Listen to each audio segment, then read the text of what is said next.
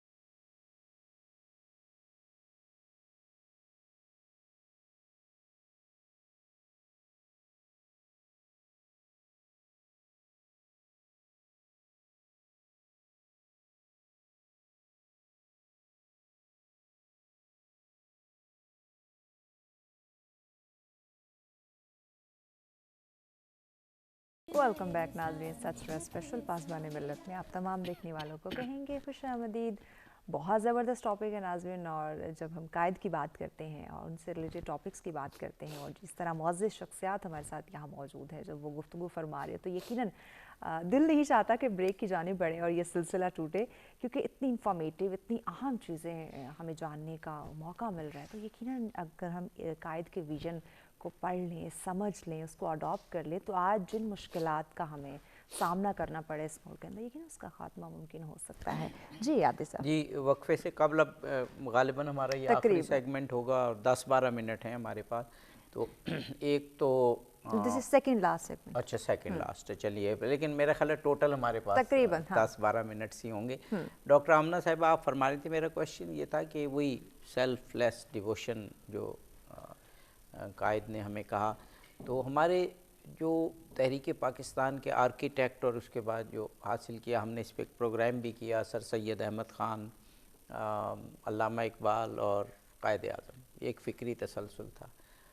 ان شخصیات میں اور دیگر جو تحریک پاکستان کی شخصیات تھی، یہ سیلف لیس ڈیووشن بہت زیادہ نظر آتی ہے۔ آپ قائد اعظم کی بات کریں تو کوئی ایک مثال ایسی پیش نہیں کی جا سکتی کہ جب قائد اعظم نے سیکریفائس نہ کیا ہو اور سیلف لیس نہ کیا ہو، آخر میں اپنی ول میں بھی وہ سب کچھ اپنا نیشن کو دے گئے، اور اس سے پہلے بھی انہوں نے نیشن سے لیا کچھ نہیں، دیا ہی دیا۔ تو اس سے بہتر ایگزامپل، قائد سے بہتر ایگزامپل ہمیں نظر نہیں آئے گی۔ یہ کہنا بڑا آسان ہوتا ہے، لیکن خود اپنے قلم سے یہ لکھنا کہ اور لاکھوں کروڑوں روپے، اور اگر آج کے حساب سے کر جائے تو میں تو شاید کو اربوں روپے دے جانا۔ کالر ہیں، کالر کے بعد آپ کی بات کو ہم کمپلیٹ کرتے ہیں۔ امتیاز صاحب ہمارے ساتھ ہے کراچی سے۔ السلام علیکم امتیاز صاحب۔ وعلیکم السلام میم، پاسبان ملت میں یہ بھی بڑا اچھا موضوع ہے۔ جی بات دراصل جب نیا پاکستان وجود میں آیا تو اس وقت قائد اعظم محمد علی جناح، ایک تو ان کی تقاریر، ان کا عزم، ان کا حوصلہ دیکھ کے ویسے یہ کمزور شخص بھی بالکل بہادر اور ایکٹیو ہو جاتا تھا، اور پھر دفاع تو اس وقت بھی ہماری بڑی مضبوط تھی کہ ہمارا پڑوسی ملک کبھی میلی آنکھ سے دیکھنے کی جرات نہیں کرتا تھا۔ جب بھی کچھ مسئلہ ہوا وہ کسی منطقی طریقے سے ہوا، بہادری کے لحاظ سے تو کبھی کوئی سبقت لے کے جا نہیں سکا۔ اور بات دراصل یہ ہے کہ عوام کو بھی امپاور ہونا پڑے گا۔ اگر عوام کمزور ہے تو دفاع اتنی مضبوط نہیں ہوتی، کیونکہ گھر کے لوگ بھی مضبوط ہوں گے تو سربراہ جو ہے کہیں ڈٹ کے اکڑ کے بات کر سکے گا۔ تو یہ لازم مضمون اور رہ گئی قائد اعظم محمد علی جناح کے حوالے سے بات، تو انہوں نے کوئی کسر تو چھوڑی نہیں ہمیں مضبوط اور مستحکم کرنے کی۔ اب ہمارے لوگوں کا کام ہے نا کہ اس کو کس ڈائریکشن میں لے کے جاتے ہیں۔ یہ پانی کی طرح ہے، جس برتن میں ڈالو وہی شیب اختیار کرتا ہے، تو کافی کچھ سوچنے اور سمجھنے کی ضرورت ہے۔ بالکل، بہت شکریہ امتیاز صاحب، بہت شکریہ۔ یقیناً ویژن کلیئر ہے۔ جی آپ بہت تقریباً روز فون کرتے ہیں، بالکل ریگولر کالر، بہت اچھی باتیں کرتے ہیں، انٹرسٹڈ ہیں۔ اس کا مطلب ہے کہ پاکستان کی ریہیبلیٹیشن میں، ریفارمز میں اور اسٹرینتھ میں ان کا ایک خلوص شامل ہے۔ اور وہ میرا خیال ہے کہ پاکستان شاید کمیٹی آف نیشن میں سر اٹھا کے چل اس لیے رہا ہے کہ ہمارا ہر جو شہری ہے وہ ایک اسٹرینتھ ہے پاکستان کی۔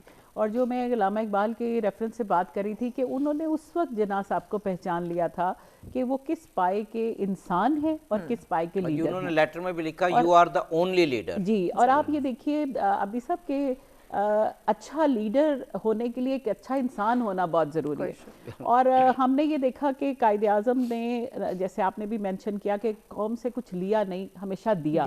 اور آج بھی ان کے خاندان کے لوگ کراچی میں کرائے کے فلیٹس میں رہتے ہیں، اور جبکہ ان کی ساری پراپرٹی قوم کے پاس ہے، ٹھیک ہے۔ لیکن میں اس سے ایک آگے بات کرنا چاہتی ہوں کہ قائد اعظم کا دفاع کے لیے جو ویژن تھا، کہ جس وقت ابھی آپ نے مینشن کیا تھا، وائس ایئر مارشل صاحب نے بھی مینشن کیا تھا کہ جو یہ لوگ سمجھتے تھے، جو کانگریسی لیڈر تھے اور برٹش تھے، کہ پاکستان تو 4-6 مہینے چلے گا، اس لیے انہوں نے یہ ضرورت ہی محسوس نہیں کی تھی کہ رائل انڈین آرمی کو بھی ڈیوائیڈ کیا جائے گا۔ تو یہ قائد اعظم محمد علی جناح نے کہا کہ یہ تو پہلے آرمی کو ڈیوائیڈ کرنا ہے، اور آپ دیکھیں ان کا گراؤنڈ ریالٹیز پہ اور فزیکل آرمی کی اسٹرینتھ پہ ان کی اتنی گہری نظر تھی کہ انہوں نے پہلے یہ کہا کہ یہ 1 سال لے گا یہ کام۔ اور ان کے انیشیٹو کے اوپر پھر اوچن لیگ کمیشن بنا، جو فیلڈ مارشل اوچن لیگ تھے ان کی سربراہی میں، کہ آرمی کو کیسے ڈیوائیڈ کیا جائے۔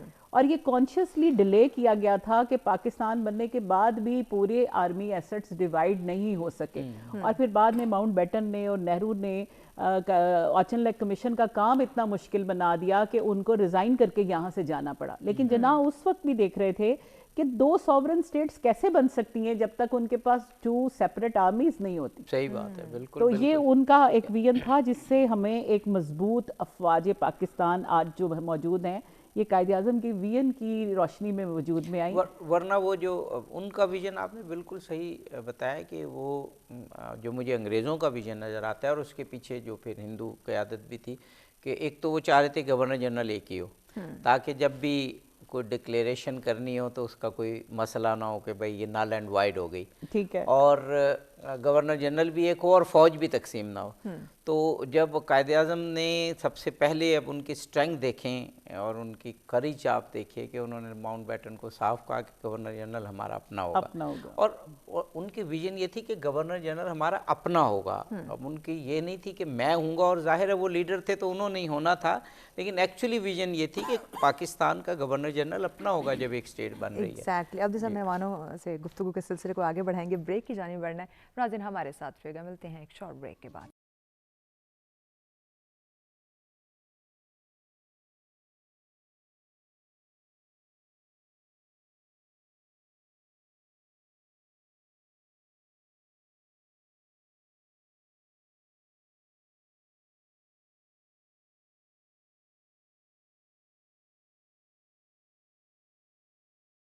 انتہائی اہم ٹاپک ناظرین، لیکن وقت ہمارے پاس اب کم ہے. عابدی صاحب آخری سیگمنٹ ہے، صرف 5 منٹ ہیں، اور آج کے پروگرام کا میسیج اور وے فارورڈ.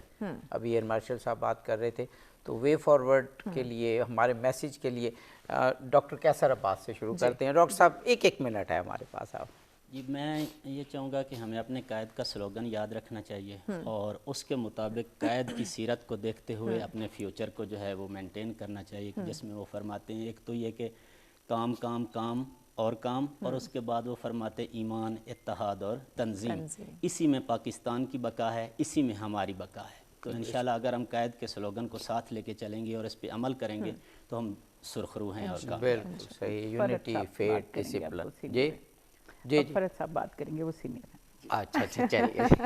اچھا، پہلی تو بات ہے کہ قائد کی ویژن کے مطابق we need to concentrate on nationalism.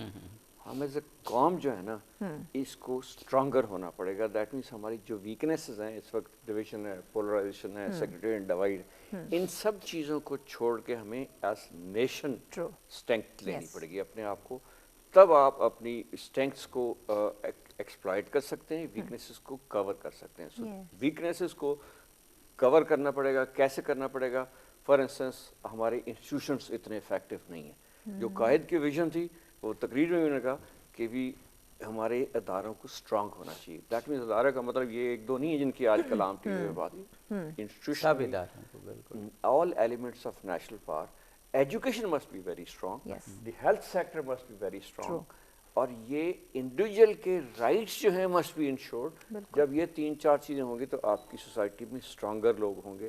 ہماری دیکھیں کتنی پاپولیشن جو ہے وہ بلو پاورٹی لائن ہے. جی بالکل. یہ پاورٹی لائن کے علاوہ جو بہت ینگ پاپولیشن ہے ہماری، جی وہ تو 60 اور 65% کے درمیان ہے. اس ساری پاپولیشن کو پازیٹیوٹی کی طرف کنورٹ کرنا چاہیے ایز اے اسٹرانگر نیشن. ان کو یہ قائد کے ویژن کے مطابق چلیں تو یہ اگلی جنریشن تو ہماری بہت یوزفل ہو سکتی ہے. اور یہ پالیسی میکر خاص طور پہ جب باہر سے آتے ہیں تو وہ ہماری اس بات کو سب سے اسٹرانگ کہتے ہیں کہ آپ you are a young nation. اس کو جو ہے نا کنسنٹریٹ کرنا چاہیے. ڈاکٹر صاحبہ 1 سے 1.5 منٹ. جی بالکل، میں بالکل انڈورس کروں گی جو فرد صاحب نے بات کی ہے. میرا خیال ہے کہ اگر ہم صرف ایک چیز کے اوپر کنسنٹریٹ کریں، اپنی ایجوکیشن اور ایجوکیشن پلاننگ، تو ہم وہ صاحب کردار لیڈرشپ اور عوام پیدا کر سکتے ہیں جو شاید 20 سال کے بعد پاکستان کو وہاں لے جائے جہاں قائد اعظم کا ویژن تھا. میں اس کے اوپر کنسنٹریٹ کرنے کے لیے سفارش کریں.